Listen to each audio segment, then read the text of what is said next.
direto aqui do toneleiro. Eu já vou pedir pro Jota vindo andando aqui pra gente mostrar primeiro o quarto do comandante. Aqui a gente já consegue ver por aqui. E aí, seguindo aqui, o comandante Fampa vai mostrar pra gente já a parte principal aqui, que eu acho que você estava curioso pra ver, Joel. Que é, como ele falou, o cérebro do submarino, não é isso, comandante? Queria que você explicasse aqui, porque aqui a gente já vê como se fosse uma sala de controle. E é aqui que sai todo o comando. Isso, claro. Aqui é o cérebro do submarino, onde a gente tem nossos sensores. Aqui à nossa direita, que no submarino a gente chama Boreste, a gente tem todos os consoles, todos os computadores que vão fazer operar o nosso sonar, que é o nosso principal sensor. Além disso, a gente tem radar, periscópios, né, que a gente vê o periscópio protegido aqui quando a gente atraca no porto. E desse outro lado aqui, à esquerda, a gente tem a parte de controle do submarino como plataforma. Se eu quiser virar à direita ou à esquerda, se eu quiser mergulhar mais ou subir, eu vou usar aquele equipamento lá na frente. E aqui em volta a gente vê toda a parte de monitoramento de equipamentos, motores, propulsão e tudo mais. Então aqui é onde a gente toma todas as decisões, onde a gente controla, onde a gente faz a nossa navegação para saber se a gente está indo no caminho certo. Pois é, e não sei, Joel, se o nosso cinegrafista, o Jotinha, vai conseguir mostrar aqui pra gente, porque a gente não está querendo se afastar tanto por conta do sinal. Mas, um pouco mais à frente, o comandante estava explicando que tem um local onde ficam os torpedos, né? Isso, exatamente. O próximo compartimento ali na frente, a gente vê logo lá na frente, a gente tem 6 tubos de torpedo, que são os tubos onde a gente vê um formato circular com uma tampa branca, né? Esses tubos, eles podem conter os torpedos ou os mísseis para fazer os lançamentos. E além disso, a gente tem o posicionamento de mais 12 torpedos, né? Totalizando, como eu já havia falado antes, 18 torpedos para fazer os nossos ataques, caso a gente tenha necessidade. Mas agora, por exemplo, com ele parado, os torpedos não estão ali, né?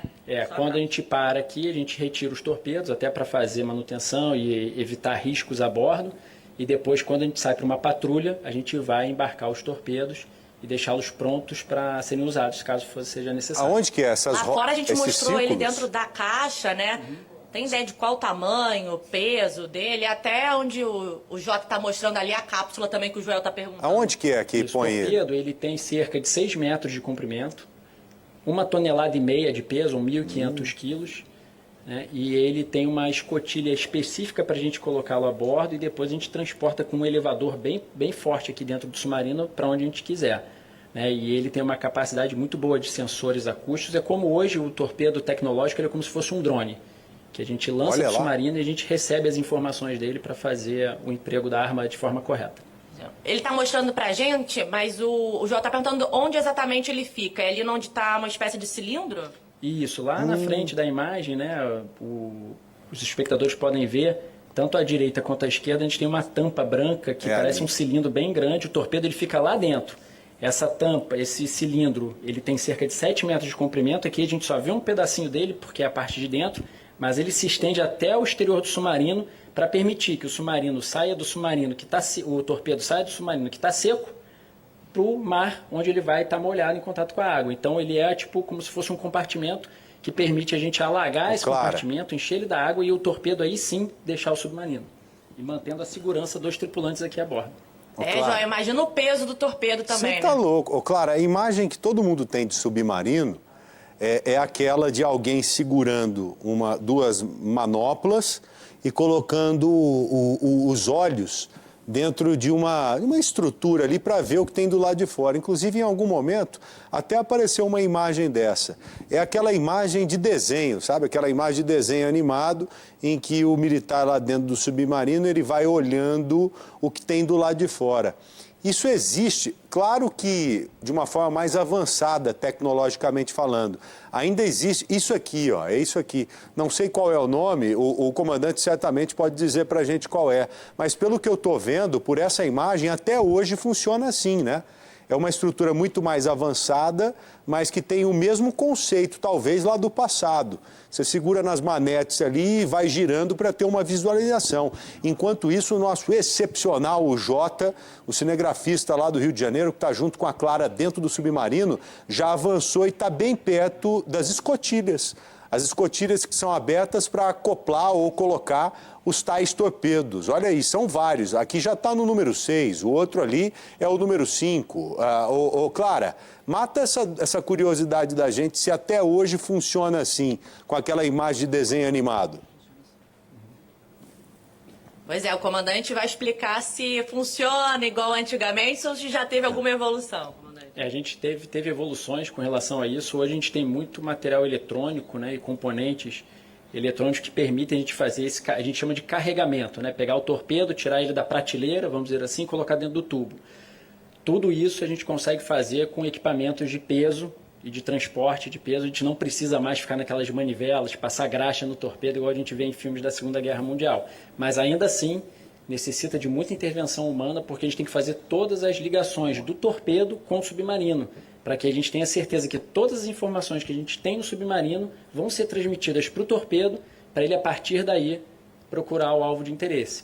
Então, sim, tem coisas tecnológicas que facilitaram esse trabalho, mas, em contrapartida, a gente tem muito mais ligação do torpedo com o submarino, que ficou um pouquinho mais complicado. Pisca a imagem de fora, aquelas aéreas do submarino, para você entender, principalmente você que está chegando agora. Onde é que a Clara está nesse momento? Onde que a nossa equipe está? Olha ali, ó. Olha o bicho do lado de fora ali. O submarino, claro, na flor da água, na superfície, ali parado. E a nossa equipe do lado de dentro, ó, você tem os dois ângulos, a parte interna do submarino e ali um giro excepcional com o nosso drone para mostrar essa estrutura para vocês. Sabe uma outra dúvida que pintou aqui? Se já foi feito algum disparo recentemente, ó, claro. Nós precisamos usar algum torpedo recentemente. O Liva, nosso Henrique Liva, que está numa fase também assim excepcional, ele mostrou uma imagem para mim um pouco mais cedo ali na redação, da ponta do torpedo, bem brilhante assim, sabe, enceradinho como um todo, torpedão vermelho com a ponta preta. Ali eu vi o tamanho da estrutura, um negócio de 6 metros, de um pouco mais de 1 tonelada, e que é pólvora pura, né? Ou não sei se é pólvora ou qualquer outro material explosivo. É uma condição de explodir, arregaçar com qualquer coisa que encontrar pela frente. Ô, Clara, nós utilizamos recentemente algum torpedo? Será que o comandante tem condição de dizer isso para a gente? Algum disparo foi necessário recentemente? De torpedos feitos pela Marinha do Brasil, a gente não precisou lançar um torpedo real contra algum inimigo ainda na Marinha do Brasil recentemente. O que a gente faz sempre é se adestrar, ou seja, a gente treina, a gente tem um torpedo que é idêntico ao torpedo que explode, mas ao invés de ter explosivos na cabeça de combate dele, que a gente chama, a gente coloca sensores que são capazes de gravar toda a corrida do torpedo. Então a gente lança esse torpedo efetivamente contra um alvo que a gente tem interesse, pode até ser um navio da própria Marinha, que ele não vai acertar, ele vai passar embaixo desse alvo e depois a gente vai recolher esse torpedo para ver se o tiro foi efetivo, se os nossos procedimentos foram corretos e como é que a gente pode melhorar isso no próximo adestramento. Então a gente faz, até mesmo porque, para a gente ter uma capacidade de dissuasão, ou seja, de impedir alguém que venha, a gente tem que mostrar que a gente é capaz de fazer. Então a gente treina muito, sim. Claro, e de dentro de um submarino desse, no caso do norte-americano, saiu um dos torpedos, ou talvez o único torpedo que atingiu aquele navio iraniano. Aquela imagem lá, ela é muito forte, é uma imagem que mostra o poder de fogo de uma estrutura como essa.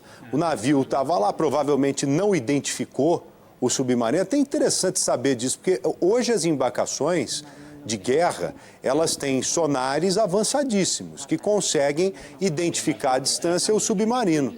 Como é que esse navio iraniano, o comandante, ele não percebeu a aproximação do submarino norte-americano? Ou melhor, como que ele não tinha uma munição capaz de confrontar a munição que foi enviada pelo submarino? É aí que entra o efeito surpresa que o senhor estava comentando com a gente um pouco mais cedo? Bom, em termos do ataque ao navio iraniano, é muito difícil para um navio de superfície, dependendo do tipo dele, de se contrapor a um submarino. Lógico que existem navios que são dedicados exclusivamente a detectar submarinos, mas no caso do ataque ao navio iraniano, é difícil a gente dizer exatamente o que se passou lá a bordo, mas é provável que eles nem souberam que tinha um submarino na área, até pela distância empregada, distância do conflito, né? Mas infelizmente a gente não consegue ter certeza do que aconteceu lá dentro. Mas o submarino é isso, é uma arma de ocultação, ele fica mergulhado o tempo todo e essa é a grande vantagem dele. E aí, levando isso para o nosso dia a dia, só o fato de a gente ter um submarino no mar mergulhado já diz para o inimigo ou para uma ameaça qualquer que ele vai ter um preço muito alto de tentar vir invadir as nossas águas e o nosso território. Então essa é a grande vantagem do submarino, é ele ser oculto, ser muito difícil de ser localizado e ter um poder de destruição muito grande, como a gente viu no vídeo da fragata iraniana sendo atacado pelo submarino americano. Ô, Clara, é tanto botão aí, tela, hein? Eu estou olhando aqui enquanto o comandante Fampa explica para a gente de uma forma genial, de uma forma didática e precisa. Olha a quantidade de botão e tela. Ô, Jota, faça um passeio com a câmera aí. Olha isso aí, gente. É estrutura para tudo quanto é lado, é tecnologia para tudo quanto é lado. Não é espantoso, ô Clara? Você que está aí dentro pode até passar essa sensação para a gente aqui. É algo assim inimaginável para quem está do lado de fora, hein, Clara? Muito, Joel. São muitos botões aqui. Primeira vez que eu tô entrando, então eu tô até, confesso, meio perdida aqui. Ele falou que cada um tem uma função especificamente e é muita gente aqui também, né, Joel? A gente vê do lado de fora o tamanho do submarino. Aqui dentro, claro, a gente vê que tem até essa sensação que você falou, né, de ficar um pouco mais apertado e tal. E aqui, nesse momento, tem pouca gente ainda, porque como o comandante estava falando, tem capacidade mais ou menos para 50 pessoas até. Exatamente. Quando a gente vai para o mar, a gente tem que ficar 24 horas guarnecido, ou seja, independente da hora do dia, vai ter alguém de trabalho, de plantão, para fazer a navegação do submarino. Quando a gente está no porto, diminui um pouco a quantidade de gente, que são as pessoas para tomar conta do submarino, para que possa responder a qualquer emergência. Quando a gente parte em patrulha, a gente sai até com 50 pessoas, 50 militares a bordo, e cada um com uma função bem específica, né? Como vocês viram aqui, realmente são muitos botões, muitos sistemas, mas cada um sabe exatamente o seu trabalho, cada um se dedica e treina.